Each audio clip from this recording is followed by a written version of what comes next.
بسم اللہ الرحمن الرحیم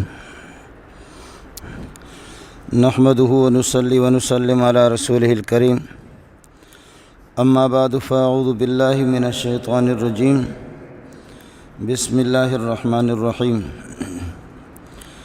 یا ایہا الذین آمنوا کتب علیکم الصیام کما کتب علی الذین من قبلکم لعلکم تتقون ایام معدودات فمن كان منكم مريضا أو على سفر فعدة من أيام أخر وعلى الذين يطيقونه فدية طعام مسكين فمن تطوع خيرا فهو خير له وأن تصوموا خير لكم إن كنتم تعلمون اللهم صل على محمد وعلى آل محمد كما صليت على إبراهيم وعلى آل إبراهيم إنك حميد مجيد اللهم بارك على محمد وعلى آل محمد كما باركت على إبراهيم وعلى آل إبراهيم إنك حميد مجيد۔ ارکان اسلام اور اسلام کے بنیادی ارکان میں سے ایک رکن روزہ ہے۔ ہر عبادت کی اپنی ایک تاثیر ہے، اپنا ایک اثر ہے، اور اللہ کے ہاں اس کا ایک ثواب اور بدلہ مقرر ہے۔ نماز کی تاثیر الگ ہے اور زکوٰۃ کی تاثیر الگ ہے۔ نماز میں اپنی جان کی قربانی ہے اور اپنی عبدیت کا اظہار ہے، اپنے عاجزی کا اظہار ہے۔ پیشانی جو سب سے زیادہ قیمتی چیز ہے اس کو زمین پہ رگڑنا پڑتا ہے، اور انسان کی شکل بالکل رکوع میں اور سجدے میں جانور کی شکل بن جاتی ہے۔ بڑوں کی بڑائی بھی خاک میں مل جاتی ہے، مالداروں کی مالداری خاک میں مل جاتی ہے۔ مولوی صاحب اور شیخ الحدیث جو لوگ اس کے ہاتھ کو چومتے ہیں، پاؤں کو چومتے ہیں، لیکن وہ مولوی صاحب اور وہ پیر صاحب، اس کی پیری اور مرشدی وہ بھی خاک میں مل جاتی ہے۔ دیکھنے والے دیکھ رہے ہوتے ہیں کہ پیر صاحب کا حال کیا ہے، کہ رکوع میں اس کی کیا کیفیت ہے، سجدے میں اس کی کیا کیفیت ہے، اور پیر صاحب دائیں بائیں دیکھ بھی نہیں سکتا۔ امیر ہو، غریب ہو، صدر صاحب ہو یا کوئی بھی ہو، کسی کو بھی اجازت نہیں ہے۔ نماز کی اپنی ایک کیفیت ہے اور زکوٰۃ کی اپنی ایک کیفیت ہے۔ جس طرح کوئی مال کمائے سردی میں اور گرمی میں، ملک کے اندر ملک سے باہر، پسینہ وہ بہائے، خون پسینہ اپنا خرچ کرے، لیکن یہ ہے کہ اس کو 40واں حصہ سال پورا ہونے پر اللہ کے راستے میں دینا ہے۔ نہ بیوی بچوں کی مرضی ہوتی ہے، نہ خود اپنی محنتیں اور مشقتیں جب اس کو یاد آ جاتی ہے کہ اس مال کے لیے میں نے کتنی محنتیں کی ہیں، لیکن 40واں حصہ اٹھا کر کے فقیروں کو اور مسکینوں کو دے دوں، لیکن رب کا حکم ہے، وہ اس کو کرنا ہے۔ حج میں آپ دیکھیں، امیر ہو یا غریب ہو، بادشاہ بھی ہو، لیکن سلے ہوئے کپڑے اس کو پہننے کی اجازت نہیں ہے۔ اپنے کپڑے اتار کر کے ننگا سر ہو کر کے ننگے پاؤں کا مطلب یہ ہے کہ ایسے جوتے استعمال نہیں کر سکتے جس میں اس کے پاؤں کی اوپر والی جو ہڈی ہے یہ چھپ جائے، پاؤں کھلے رہتے ہیں۔ اور احرام کی حالت اس کی دیکھو کہ کس طریقے پر غیر سلے ہوئے کفن کے 2 کپڑے پہنے ہوئے۔ اللہ تعالیٰ مکہ اور مدینہ کی زیارت آپ کو کرائے، آپ جا کر کے دیکھیں کہ عرفات میں کون سی راحت ہے، اور مزدلفہ کے اندر کون سی راحت ہے، اور یہ کہ منی کے اندر کون سی راحت ہے۔ ٹھوکر کھا رہے ہوتے لوگ۔ پچھلے سال لوگ بھی دیکھ رہے تھے، رو رہے تھے کچھ لوگ، اور مجھے بھی سمجھ میں نہیں آ گیا، ہم لوگ تو مولوی لوگ ہیں۔ خدا کی قسم، ایک آدمی قداور اس کی والدہ تھی، اپنی ماں کو اس نے کندھوں پر اٹھایا اور مینا کے اندر بڑی تیزی سے جا رہا تھا۔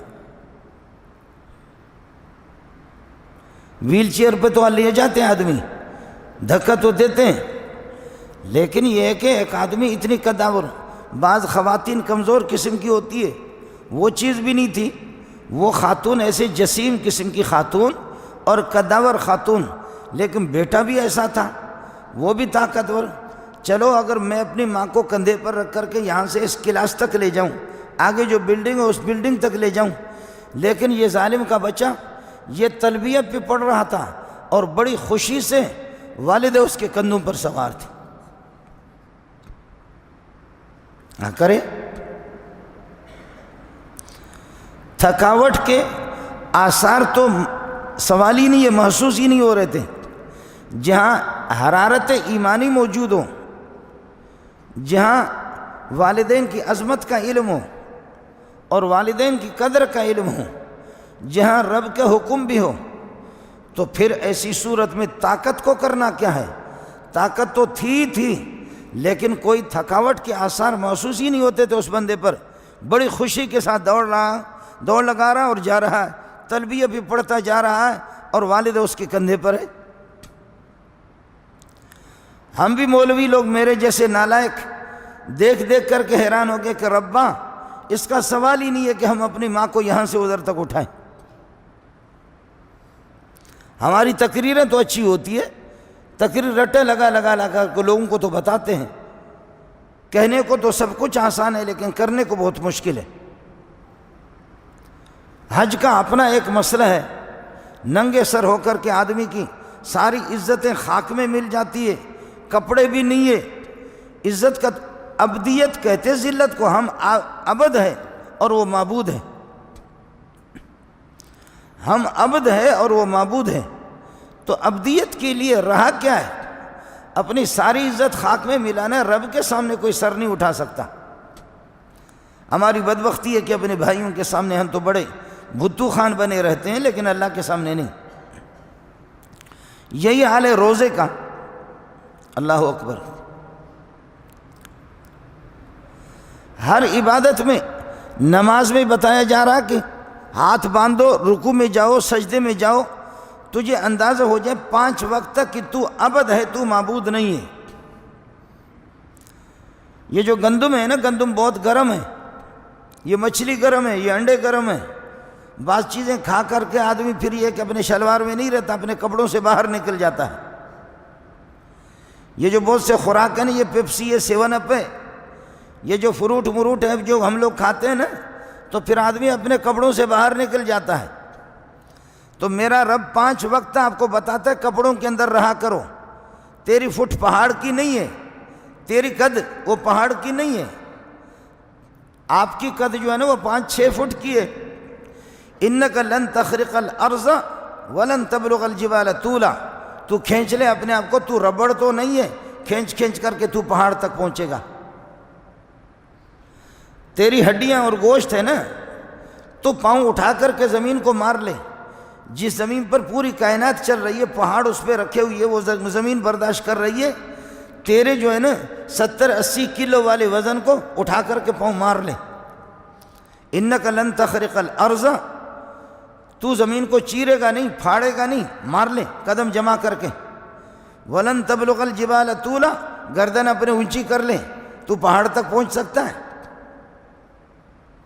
وہ بیوقوف مینڈک کی طرح ہوگا کہ چھوٹے سے کھڈے کے اندر ٹر ٹر ٹر اس طرح کر کے، اس کا اپنا نظریہ یہ ہے کہ اونٹ میرے برابر نہیں، میں اس سے بھی بڑا ہوں۔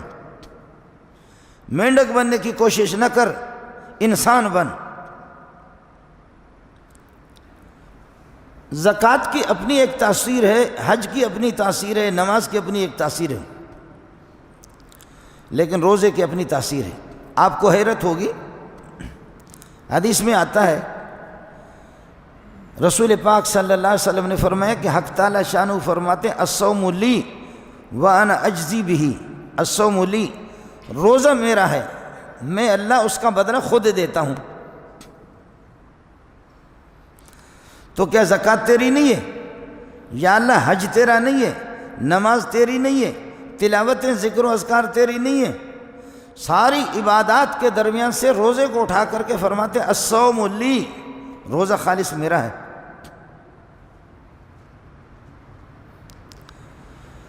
ہمارے طالب علم ہوتے ہیں، ہم سے پڑھ رہے ہوتے ہیں، لیکن کسی طالب علم کی فضیلت کو دوسروں پر جب ظاہر کرنا مقصود ہوتا ہے تو کہتے ہیں میرا طالب تو یہ ہے، استاد کہتا ہے کہ میرا شاگرد تو یہ ہے۔ شاگرد تو دوسرے بھی ہوتے ہیں، لیکن اس کی فضیلت کو ظاہر کرنے کے لیے وہ کہتے ہیں شاگرد تو یہ ہے۔ میرا گھر بھی آپ کا ہے، یہ پاکستان کی زمین بھی اللہ کی ہے، یہ ساری کائنات اللہ کی ہے، لیکن اللہ کی طرف بیت اللہ، کعبۃ اللہ، بیت اللہ، کلام اللہ، رسول اللہ، کلام اللہ، یہ اس کی اہمیت کو ظاہر کرنے کے لیے رسول اللہ، رسول اللہ، اللہ کے رسول، اس کے بعد کون سی نسبت رہے گی؟ اللہ کے رسول۔ وہ ہمارے جو لوگ ہوتے ہیں نا، ابا سائیں سا ملبو، سائیں سے ملاقات کرو، اتواں کی خبر ہے سائیں کہہ رہا ہے، ابا بدھائیو سائیں کہہ رہا ہے، سائیں جی کہیں سائیں زرداری جو گن میں نہ ہے، زرداری کا گھر میں نے، نواز شریف جو وہ جو پانو مانوا پنجو مانوا، نواز شریف کا اپنا آدمی ہے۔ یہاں ہے بیت اللہ، میرا خاص گھر، میرا گھر، میرا گھر، اللہ کا گھر۔ تو بیت اللہ کی عظمت کو ظاہر کرنے کے لیے اپنی طرف نسبت کر دی۔ نماز، زکوٰۃ اور حج ساری عبادتیں اللہ کی ہیں، لیکن خصوصی طور پر روزے کو فرمایا کہ میرا تو ہے ہی روزہ، الصوم لی وانا اجزی بہ، روزہ میرا ہے، میں اللہ اس کا بدلہ دیتا ہوں۔ میری نماز کے لیے فرشتے مقرر، وہ کچھ لکھتے رہتے ہیں، مولوی منظور نے یہ نمازیں پڑھی، اتنی رکعت پڑھی، انہوں نے لکھ دیا۔ زکوٰۃ کے لیے فرشتے مقرر ہے، حج کے لیے فرشتے مقرر ہے، لیکن یہاں فرشتوں کو کہا کہ آپ ہٹو درمیان سے، روزہ میرا ہے، میں اللہ اس کو نوٹ کرتا رہتا ہوں، روزہ میرا ہے۔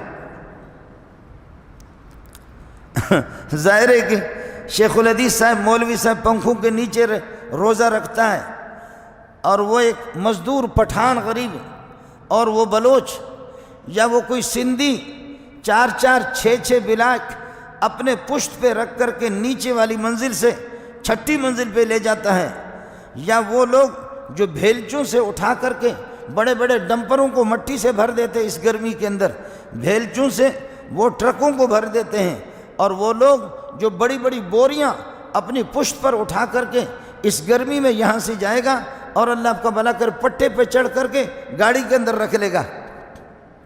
مولوی منظور ہے، لیکن مولوی منظور کا ثواب وہ نہیں ہوگا جو ایک مزدور 4 اور 6 بلاکیں اٹھا کر کے لے جاتا۔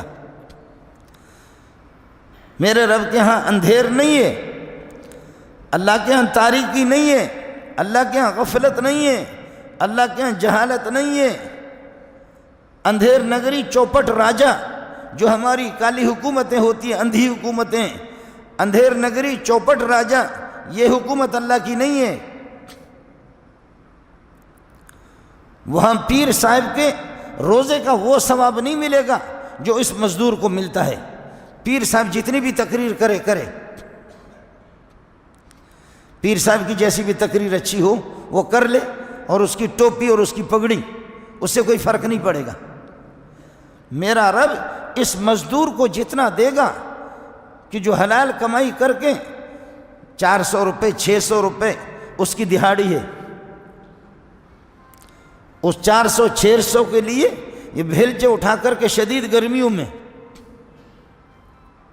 سبحان اللہ، الصوم لی، روزہ میرا ہے، وانا اجزی بہ، میں اللہ اس کا بدلہ دیتا ہوں، میں اللہ اس کا بدلہ دیتا ہوں۔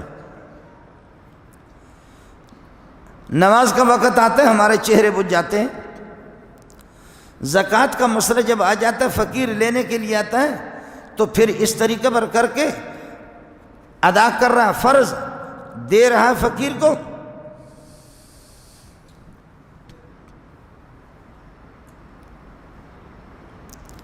آیا سمجھ میں؟ مولوی صاحب نے ہمیں یہ نہیں بتایا ہے کہ فقیر کے کپڑے تو پھٹے پرانے ہیں، تو ہے سرمایہ دار، لیکن اللہ کا نائب اور اللہ کا نائب وہ فقیر ہے۔ حدیث میں آتا ہے جب آپ نے 4 پیسے زکوٰۃ کے یا صدقے کے فقیر کے ہاتھ پہ رکھا، گویا کہ اللہ کے ہاتھ میں آپ نے دے دیا۔ یہ مولوی صاحب کا مسئلہ نہیں ہے، فقیر کے ہاتھ پہ جب آپ نے رکھا اللہ کو دیا، اور وہ اللہ کا نائب اور اللہ کا قائم مقام اور اللہ کا نمائندہ جب میرے پاس آیا ہے، مجھے زکوٰۃ دینا ہے، نماز پڑھ رہا ہوں، کسی پر کوئی احسان نہیں کر رہا، اور روزہ رکھ رہا ہوں، کسی پر احسان نہیں کر رہا، 4 پیسے دے رہا ہوں، یہ میرا طریقہ ہے جی، میں اس پر بڑا احسان کر رہا ہوں، اس فقیر پر، چہرہ میرا بجھ جاتا ہے، 40واں حصہ دیتا بھی ہوں، خوار پھیروں گا، اس کا ثواب مجھے نہیں ملے گا جب میرا چہرہ ہی اس طرح ہو گیا۔ انسانیت سے میں باہر نکل گیا، جانور کی شکل اختیار کر کے اس سے مل رہا ہوں۔ روزہ ہے، اس روزے کے اندر میں نے عرض کیا، اس وجہ سے ہر ایک کی تکلیف الگ ہے، ہر ایک کی محنت الگ ہے، ہر ایک کی مشقت الگ ہے، اس لیے روزہ میرا ہے۔ پھر ایک آدمی روزہ رکھتا ہے خالص اللہ کی رضا کے لیے، اور ایک آدمی لوگوں سے دبا ہوا ہوتا ہے، روزہ رکھ رہا ہے لیکن ریاکاری کر رہا ہے، ہونٹ اس کے بھی خشک ہے، اس کے ہونٹ بھی خشک ہے، چہرہ اس کا بھی بجھ گیا، اس کا بھی بجھ گیا ہے۔ میں نے بھی روزہ رکھا ہے، میں لوگوں کی غیبتیں کر رہا ہوں، اور آپ نے بھی روزہ رکھا ہے، لیکن یہ ہے کہ آپ کو اللہ پاک نے غیبت سے بچایا۔ میرا رب ہم دونوں کو، مولوی صاحب کا روزہ اور آپ کا برابر نہیں ہوگا، آپ کے منہ کو اللہ نے، سینے کو غیبت سے پاک رکھا ہے روزے کے دوران، اور میں بکتا رہتا ہوں۔ من لم یدع قول الزور والعمل به فلیس للہ حاجۃ ان یدع طعامہ وشرابہ، جو رمضان میں بھی جھوٹ کو اور غیبت کو ترک نہ کرے، رمضان میں بھی بکتا رہتا ہے۔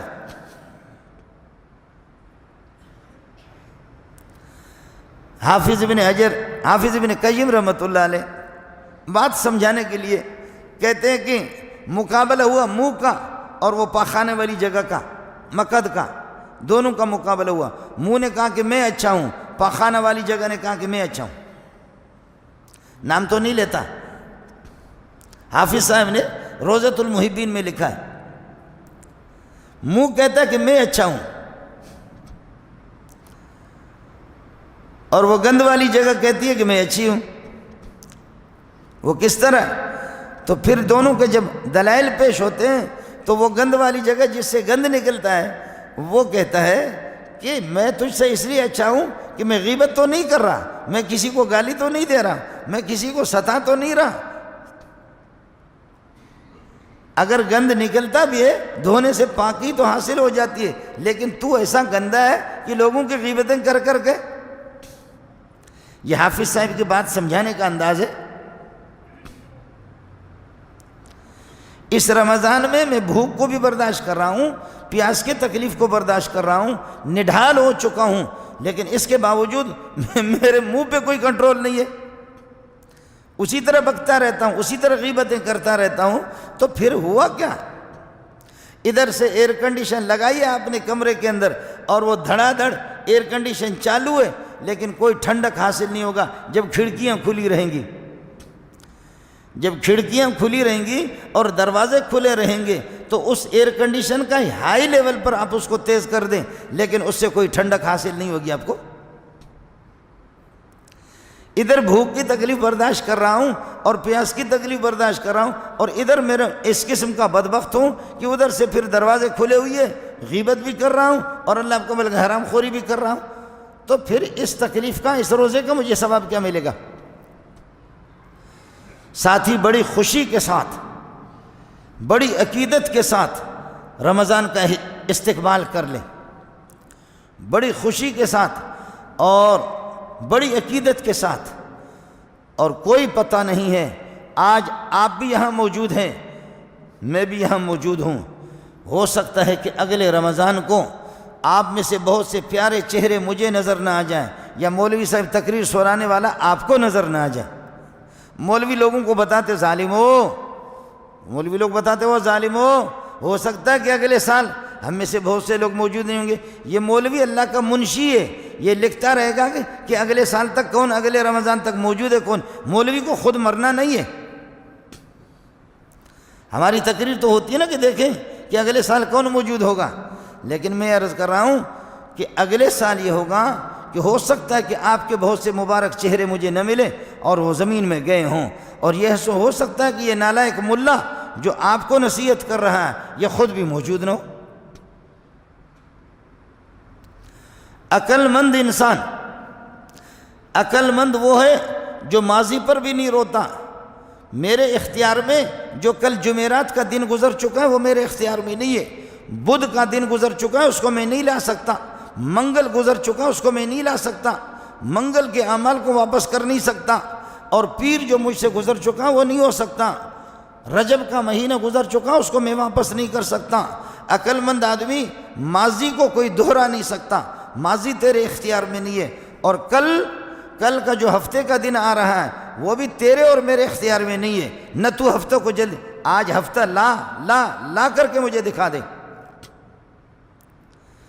نہ مستقبل میرے اختیار میں ہے، نہ ماضی میرے اختیار میں ہے، نہ ماضی آپ کے اختیار میں ہے، نہ مستقبل آپ کے اختیار میں ہے۔ اگر حال اس وقت جو میں زندہ ہوں مجھے کرنا کیا ہے؟ اگر اللہ آپ کو رمضان کا پہلا دن دے گے اس کی بھی قدر کرو، دوسرے دن میں زندہ رہو اس کی بھی قدر کر دو، تیسرے دن میں زندہ رہو، اپنے حال کو سدھارو، اپنے حال کو سدھارو، اپنے حال کو بناؤ۔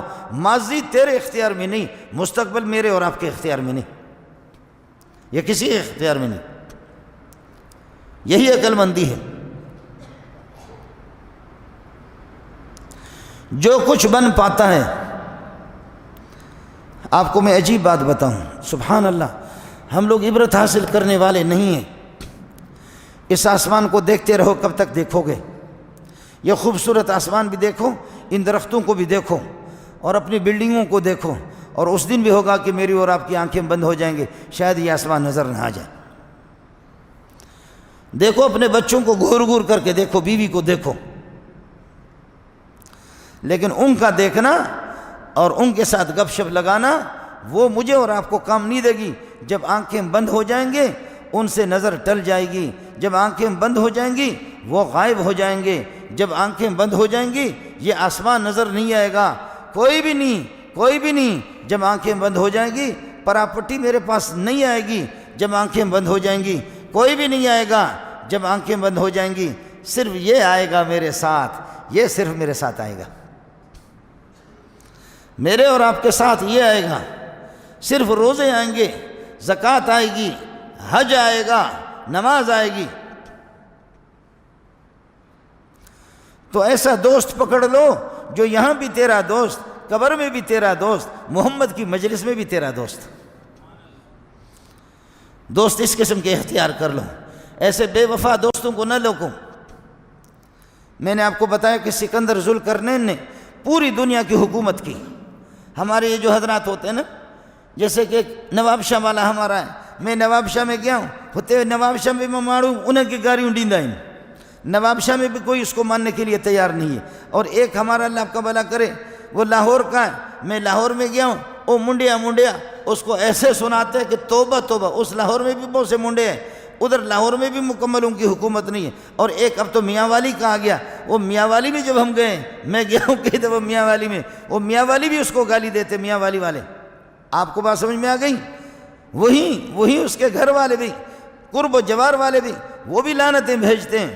ایسی حکومت آپ نے دیکھی نہیں ہوگی جہاں سے سورج طلوع ہو جائے غروب ہونے تک، غروب سے لے کر کے مشرق تک، جہاں سے طلوع ہونے تک، شمال سے لے کر جنوب تک، کائنات کے اندر نمرود نے، بخت نصر بابلی نے، ان دو کافروں نے پوری دنیا کی حکومت کی۔ حضرت سلیمان علیہ السلام اور حضرت سکندر ذوالقرنین، دو مسلمانوں نے پوری کائنات میں حکومت کی۔ اور اللہ کا کافروں میں سے نمرود اور بخت نصر بابلی بڑے ظالم، بخت نصر بابلی اور باہلی دونوں ہیں کہ جس نے پوری کائنات کے اندر ان کی حکومت کی، ان کی حکومت رہی۔ لیکن پوری کائنات کی حکومت کرنے والے، پورے حکومت کار دو گدھے گزرے ہیں، دو اللہ کے پیارے گزرے ہیں۔ پوری کائنات کی حکومت کرنے والے 2 خنزیر اور گدھے گزرے ہیں، میں ان کی بات نہیں کر رہا۔ جو اللہ کو جانتے تھے، جنہوں نے پوری دنیا کی حکومت کی، ان میں سے سلیمان علیہ السلام ہے، ان میں سے حضرت سکندر ذوالقرنین جس وقت مر رہا تھا تو مرتے وقت اس کے آنسو آ رہے تھے، دائیں بائیں لوگ بیٹھے ہوئے تھے، تو اس موقع پر اس نے کہا ربا وفادار تیری ذات ہے، ربا وفادار ہمدرد تیری ذات ہے، یہ جو میرے دائیں بائیں بیٹھے ہوئے یہ انتظار میں ہے سکندر ذوالقرنین کی روح نکل جائے، ہم حکومت بانٹ لیں، کائنات کی دولتوں کو بانٹ لیں۔ یہ میرے دائیں بائیں جو بیٹھے ہوئے نا، یہ اسی انتظار میں، یہ اس لیے بیٹھے ہوئے۔ حضرت سلیمان علیہ السلام، ان کے والد داؤد علیہ السلام، سبحان اللہ، داؤد علیہ السلام تو فرماتے تھے کہ جب میں نماز شروع کرتا ہوں، جب میں ذکر شروع کرتا ہوں، اس وقت کوئی ماں کا لال آ کر کے تو میری نماز خراب کرے۔ میرے رب نے اپنے لاڈلوں کے ساتھ تھوڑا سا فرشتوں کو ایک دفعہ بھیجا، لیکن عام بس کی بات کسی کی نہیں تھی، ایسا غرق ہوتا تھا ایسی نماز میں اور عبادت میں، ذکر و اذکار میں۔ داؤد کو اللہ نے ایسی آواز دی تھی، جب جھوم جھوم کر کے ذکر کرتا تھا تو پہاڑ بھی جھومتے تھے۔ قرآن یہی کہتا ہے، میں جیو ٹیلی ویژن کی خبریں آپ کو نہیں سنا رہا ہوں، قرآن کی بات آپ کو بتا رہا ہوں۔ قرآن کہہ رہا کہ جب وہ جھومتا تھا اس کی آواز تھی، آپ بھی دیکھیں عبد الرحمن سدیس سب کو گھما دیتا ہے، جھوم جاتے ہیں لوگ۔ بعض لوگ قرآن پڑھنے والے اس قسم کے ہوتے ہیں کہ واہ واہ لوگ جھوم جاتے ہیں، اور بعض ایسے ہوتے ہیں کہ جو قرآن پڑھتے ہیں لوگوں کو بخار چڑھتا ہے۔ داؤد علیہ السلام کی آواز ایسی تھی، جب ذکر کرتا تھا درخت بھی جھومتے تھے، پہاڑ بھی جھومتے تھے، اور مزے کی بات بتاؤں، اوپر سے پرندے آتے تھے، وہ آواز سن کر کے گر جاتے تھے نیچے، ایسی آواز تھی اس کی۔ یسبحن والطیر، پہاڑ بھی تسبیح پڑھیں، پرندے بھی تسبیح پڑھیں، یہ سارے کے سارے ایسی پیاری آواز آپ کی تھی۔ میں عرض کر رہا تھا کہ پوری دنیا کی حکومت کرنے والے، لیکن انہوں نے یہ بتا دیا کہ اس دنیا کو چھوڑ کر کے دولتوں کو، آخر میں آپ نے کہا کہ لوگوں، حضرت سکندر ذوالقرنین نے کہا لوگوں مال جمع کرنا بھی مجھ سے سیکھو اور چھوڑنا بھی مجھ سے سیکھو۔ دیکھو آج میرے ہاتھوں کو دیکھو، خالی ہاتھ جا رہا ہوں، مال جمع کرنا بھی سیکھو کہ پوری دنیا کو سمیٹا، پوری دنیا کا حاکم بن گیا۔ جہازوں کا سلسلہ نہیں تھا لیکن پھر بھی سورج طلوع ہونے پہ پہنچا، جہازوں کا سلسلہ نہیں تھا لیکن جہاں سورج غروب ہوتا ہے قرآن اس کو بتاتا ہے سورہ کہف کے اندر، وہاں بھی پہنچا۔ کیا کیفیت تھی میرا رب جانتا ہے کہ وہ کیسے پہنچے۔ وَوَجَدَهَا تَغْرُبُ فِي عَيْنٍ حَمِيَةٍ، کیچڑوں میں ایسی شکل تھی کہ جہاں سورج جا کر کے غروب ہو رہا، جہاں سے سورج طلوع ہو رہا ہے، بغیر سواریوں کے کیا سواریاں تھیں۔ سلیمان علیہ السلام پوری دنیا کی حکومت کیا سواری تھی، سبحان۔ وَسَخَّرْنَا لَهُ الرِّيحَ تَجْرِي بِأَمْرِهِ رُخَاءً حَيْثُ أَصَابَ، ہم نے ہواؤں کو مسخر کر دیا، اٹھاؤ میرے تخت کو اٹھاؤ، تخت پر بیٹھے ہوئے ہوائیں لے کر کے چل رہی اس کو۔ یہ قرآن آپ کو بتا رہا ہوں۔ عرض یہ کر رہا تھا کہ ایسے دوستوں کا انتخاب مجھے اور آپ کو کرنا ہوگا کہ یہاں بھی ان کی دوستی رہے اور آخرت میں بھی دوستی رہے۔ اس لیے میرے رب نے فرمایا، میرے نبی نے فرمایا، حدیث قدسی ہے، الصوم لی، روزہ میرا ہے، وَأَنَا أَجْزِي بِهِ، میں اللہ اس کا بدلہ دیتا ہوں، میں اللہ اس کا بدلہ دیتا ہوں۔ شیخ الحدیث کے روزے پر اتنا ثواب مولوی صاحب کو، پیر صاحب کو نہیں ملے گا جتنا اس مزدور کو ملے گا۔ ربا تیرے خزانوں پہ قربان جاؤں، تیرے علم پہ قربان جاؤں۔ اس لیے ساتھی استقبال کے لیے کھڑے رہیں، عقیدت سے احترام کریں رمضان کا، اور خوشی کریں، خوشی خوشی سے مریں گے نہیں انشاءاللہ، کوئی بھی نہیں مرے گا۔ اور پھر رمضان میں طلوع اس سے صبح صادق سے لے کر کے غروب آفتاب تک بھوکے بھی رہو، پیاسے بھی رہو، اللہ کو راضی کرنے کی نیت بھی رہے۔ تھوڑا سا سوچ بھی لو کہ جو پورے سال بھوکے رہتے ہیں، کبھی ایک دن ان کے گھر پہ ان کے چولہے آگ جلتی ہے تو دوسرے دن نہیں، دوسرا دن ہے تو تیسرے دن نہیں، یہ کیا ہے؟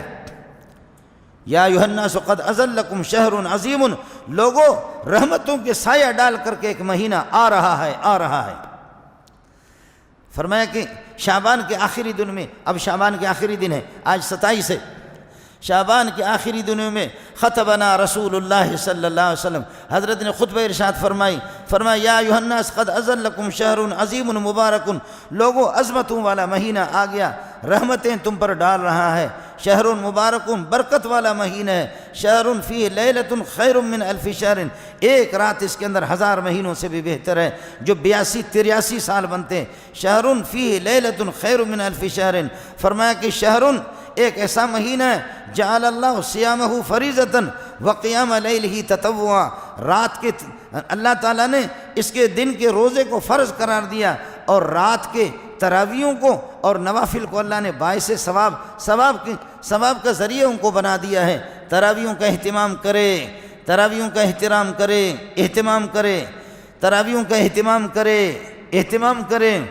اور دیکھ لو ایسا حافظ جو کہ وہ کچھ پڑھے تو آپ کو پتہ بھی چلے۔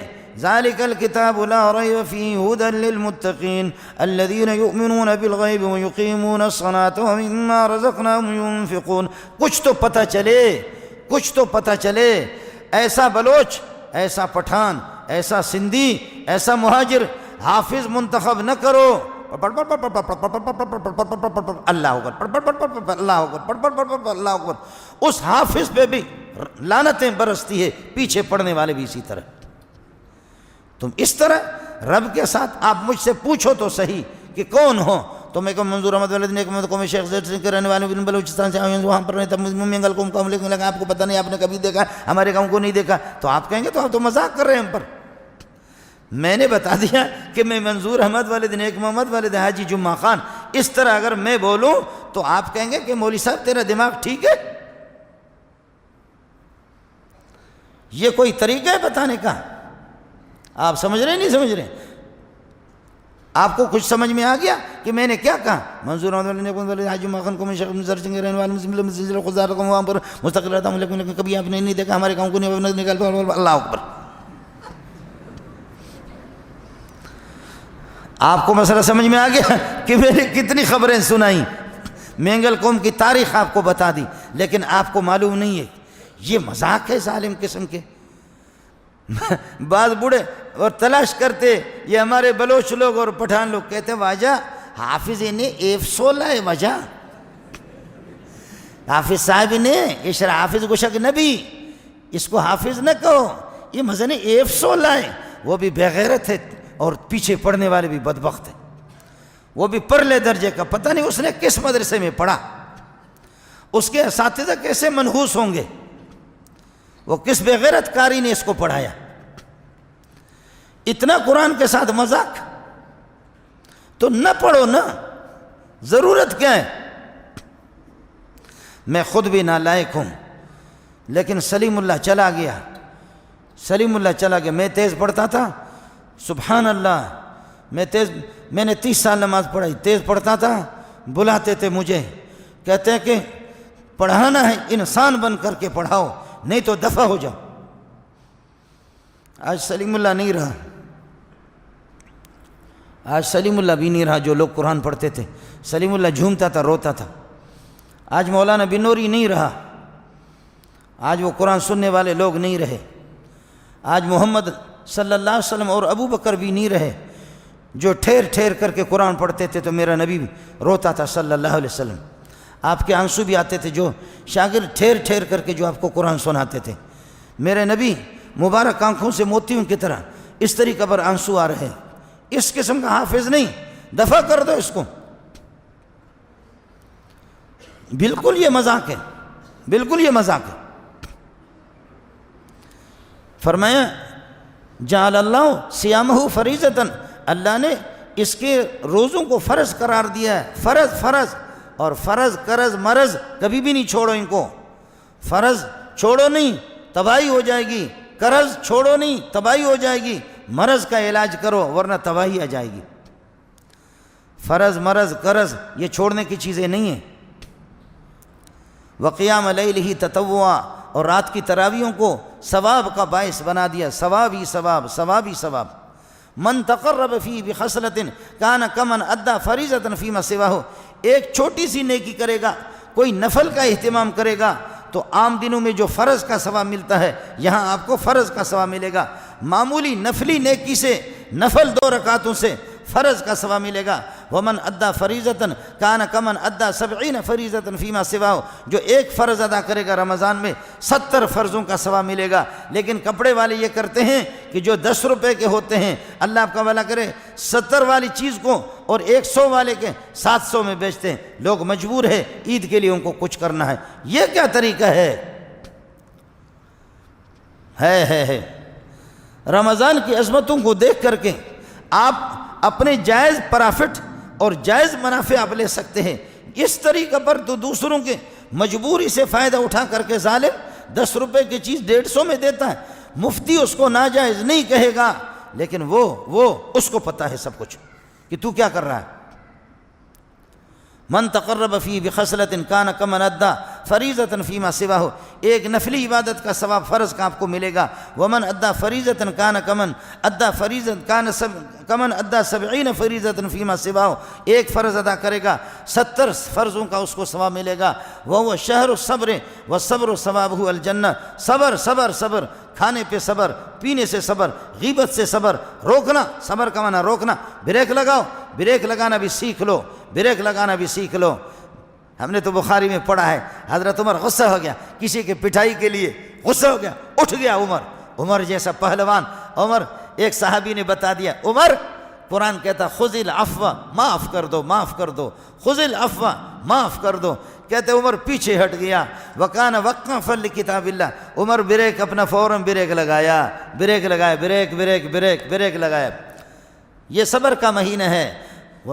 وشہر المواسات، ہمدردیوں کا مہینہ ہے۔ شہر یزاد فیہ فی رزق المومن، مومن کی رزق میں اضافہ ہوتا ہے۔ آپ کو تو پتہ نہیں ہو یا نہ ہو، لیکن ہم لوگوں نے دیکھا ہے، ہم لوگ مولوی لوگ، خوار لوگ جو ہے نا، یہ تو ہوتے ہیں، باقی دنوں میں خوار ہوتے یا نہیں ہوتے، لیکن یہ کہ رمضان میں واہ واہ، سمجھ میں بھی نہیں آتا، اللہ پاک رزق کے دروازے کھول دیتے۔ اس مولوی کے باب کا نہیں ہے، مولوی نے اللہ کو، اس نے یہ کہ ٹھیکے پر نہیں لیا اللہ کی رحمتوں کو، مولوی نے جنت کو نہیں لیے، یہ پیکج آپ کے لیے بھی ہے، یہ پوری دنیا کے لیے۔ اللہ آپ کے رزق میں اضافہ فرمائے، اللہ آپ کے رزق میں برکت عطا فرمائے، آپ کی عمر میں برکت عطا فرمائے، آپ کی اولاد کے اندر اللہ برکتیں عطا فرمائے۔ وشہر یزاد فی رزق المومن، فرمائے من فطر فی صائما، جو کسی ایک روزے دار کو افطار کرائے گا، وہ مولوی کو افطار کرانا ضروری نہیں، تبلیغی کو افطار کرانا ضروری نہیں، ضروری ہے آپ کے محلے والے ان کو افطار کراؤ، ضروری ہے آپ کے چچا زاد، پھوپھی زاد، خالہ زاد جو آپ کے رشتہ دار ہیں، وہ ضروری ہے، وہ ضروری ہے۔ مولوی منظور ضروری نہیں، تبلیغی صاحب ضروری نہیں، ان کا حق ہے، ان کا حق ہے جو آپ کے قریب میں رہ رہے، ان کا حق ہے۔ اپنے محلے والوں کو دیکھو، اپنے رشتہ داروں کو دیکھو کہ کون ان میں سے برسر روزگار ہیں اور کون ہیں کہ جس کے گھر کے اندر چولہے نہیں جلتے۔ ان کو آپ کو بھی پتہ ہوتا ہے، مجھے بھی پتہ ہوتا ہے۔ من فطر فیہ صائما کان مغفرۃ لذنوبہ، تیرے گناہ جھڑ جائیں گے، بخش جائیں گے، اللہ ان کو بخش دے گا۔ فرماتے کہ وَعِتْقَ رَقَبَتِهِ مِنَ النَّارِ، جہنم سے خلاصی کے فیصلے ہو جائیں گے۔ وَكَانَ لَهُ مِثْلُ أَجْرِهِ مِنْ غَيْرِ أَنْ يَنْقُصَ مِنْ أَجْرِهِ شَيْءٌ، جو روزے دار کو جتنا ثواب ملے گا، جتنا آپ نے افطار کرایا اتنا ثواب آپ کو ملے گا۔ قالوا یا رسول اللہ ليس كلنا يجد ما يفطر الصائم، حضرت ہم غریب لوگ بھی ہم میں ہے، دل چاہتا ہے، کلیجہ باہر آتا ہے کہ کسی کے ہاتھ بٹائیں، کسی کو افطار کرائیں، لیکن ہمارے پاس وہ گنجائش نہیں ہے۔ لیس کلنا یجد ما یفطر الصائم، جو روزے دار کو افطار کرا دیں، گنجائش نہیں ہے۔ ہائے ہے، سمجھانے پہ قربان جاؤں، آپ نے کیسے سمجھایا؟ فرمایا کہ یعطی اللہ ھذا الثواب، اللہ یہ ثواب اس کو بھی دے گا، من فطر صائما علی تمرۃ او شربۃ ماء او مذقۃ لبن، فرمایا کہ پانی کا ایک گھونٹ یہ تو کر سکتے ہیں، کھجور کے دانے یہ تو کر سکتے ہیں، دودھ کا کہتے ہیں ایک پیالہ اور ایک گھونٹ یہ بھی کر سکتے ہیں۔ آپ میں ہوں گے بہت سے لوگ پیسے والے ہوں گے، ان کے مزدور بھی ہوں گے، من خفف عن مملوکہ، جو اپنے غلاموں سے، اپنے نوکروں سے اس مہینے میں آزادی کرے، آزادی کرے۔ میرے رب کی تباہی نہیں آئے گی، ہماری حکومتیں ہماری حکومتیں خرافات. اس دن قائد اعظم پیدا ہو گیا, اس دن اقبال پیدا ہو گیا, اس دن پاکستان آزاد ہو گیا, اس دن فلان ہو گیا, اس دن چھٹی چھٹی چھٹی چھٹی. رمضان میں کوئی چھٹی نہیں. قائد اعظم پیدا ہو گیا, چھٹی. قائد اعظم مرا, چھٹی. اقبال پیدا ہوا, چھٹی. اقبال مرا, چھٹی. فلانا کرنل پیدا ہوا, چھٹی. فلانا کرنل مرا, چھٹی. لیکن رمضان آیا, کوئی چھٹی نہیں. رمضان میں ملازمین کے ساتھ کوئی رعایت نہیں. اتوار میں چھٹی. میرے نبی نے فرمایا کہ الیہود لنا تبع غدا والنصارى بعد غد. جمعہ ہمارے لیے عظیم ہے, یہود کے لیے ہفتہ عظیم ہے, نصرانیوں کے لیے اتوار عظیم ہے. میرا باپ کوئی نصرانی گزرا کہ میں اتوار کو چھٹی کرتا ہوں؟ مجھ سے پوچھو تو صحیح نا. میں کسی نصرانی کا بیٹا ہوں کہ میں اتوار کو چھٹی کرتا ہوں؟ میرا ربا ان کو ہدایت دے یا اٹھا کر کے پھینک دے ان کو. تو اتوار کو چھٹی کرتا ہے, بے شرمی کی حد ہو گئی. لیکن جمعے کو تو چھٹی نہیں کرے گا. باقی دنوں میں اقبال پیدا ہوا, فلان پیدا ہوا, پاکستان 14 اگست کو آزاد ہو گئی, چھٹی چھٹی چھٹی چھٹی. شہر رمضان الذی انزل فیہ القرآن, اس میں قرآن نازل ہوا, اس میں چھٹی نہیں. اس میں کوئی چھٹی نہیں ہے. نوکروں کے ساتھ اور ملازمین کے ساتھ اس میں کوئی رعایت نہیں ہے. تو کس دنیا میں رہ رہا ہے؟ آخر تیرا واسطہ مسلمانوں سے پڑا ہے یا نہیں پڑا ہے؟ تیرے کان میں کسی مولوی نے پتہ نہیں وضو کے ساتھ اذان دی ہے یا بغیر وضو کے اذان دی ہے؟ مجھے سمجھ میں نہیں آتا. یا اذان ہوئی ہے تیرے کان میں نہیں ہوئی ہے؟ تیرے دوسرے کان کے اندر اقامت ہوئی ہے یا نہیں ہوئی ہے؟ تجھے کسی نے بتایا بھی ہے کہ لا الہ الا اللہ محمد رسول اللہ؟ من خفف عن مملوکہ, اپنے نوکروں سے, مزدوروں سے ان کی ڈیوٹی کے اندر رعایت کر لو, آسانی کر دو, چھٹیاں ان کو دے دو. غفر اللہ لہ, اللہ اس کی مغفرت کے فیصلے فرمائیں گے. وَآتَقَهُ مِنَ النَّارِ, جہنم سے خلاصی کے فیصلے فرمائیں گے. لیکن ہم نہیں کریں گے. اپنے مزدوروں کے ساتھ یہ رہے, قائد اعظم پر چھٹی دے دوں گا, اقبال پر چھٹی دے دوں گا, 14 اگست کو چھٹی دے دوں گا, فلانا بے نماز مرا, اس پر میں چھٹی دے دوں گا, فلانا بے نماز پیدا ہوا, اس پر میں چھٹی دے دوں گا. لیکن جو نزول قرآن کا مہینہ ہے, جو میرے رب کے رحمتوں کا مہینہ ہے, اس میں ملازموں کو چھٹی نہ دو. لیکن کم از کم اتنے تو رعایت تو ان کے ساتھ ہونی چاہیے نا. وہ رعایت بھی نہیں کر رہا. من خفف عن مملوکہ, اپنے غلاموں سے نرمی کرے گا. اور پھر سمجھ لو, فرماتے ہیں کہ شہر اولہ رحمت واوسطہ مغفرت وآخرہ عتق من النار. ایسا مہینہ ہے اللہ کی رحمتیں پہلے 10 دن میں جوش میں آتی ہیں. آؤ دریا سے استفادہ کرو. میں بہانے میں متوجہ ہوں, میں منتظر ہوں. کوئی اپنے گناہوں کی مغفرت مانگے, کوئی میری رحمتوں سے اپنی جھولی تو بھر دے. اللہ تعالیٰ مجھے اور آپ کو ہمت دے دے. رمضان کے انوار اور برکات سے زیادہ استفادہ کی توفیق عطا فرمائے. رمضان کا جو تقدس ہے, عظمت ہے, یا اللہ ہمیں اس کے احترام کرنے کی توفیق عطا فرمائے. رمضان کے تقدس کو پامال نہ کر دیں. اللہ اس مبارک مہینے کے برکتوں کے پیش نظر, نزول قرآن کا جو مہینہ ہے, اس کے رحمتوں کی ان برکتوں کے پیش نظر اللہ ہماری مغفرت کے فیصلے فرمائے. ہمارے ملک پر اور اس ملک کے باشندگان پر اللہ رحم فرمائے, اور اللہ تعالی ہماری دستگیری فرمائے. وآخر دعوانا الحمدللہ رب العالمین.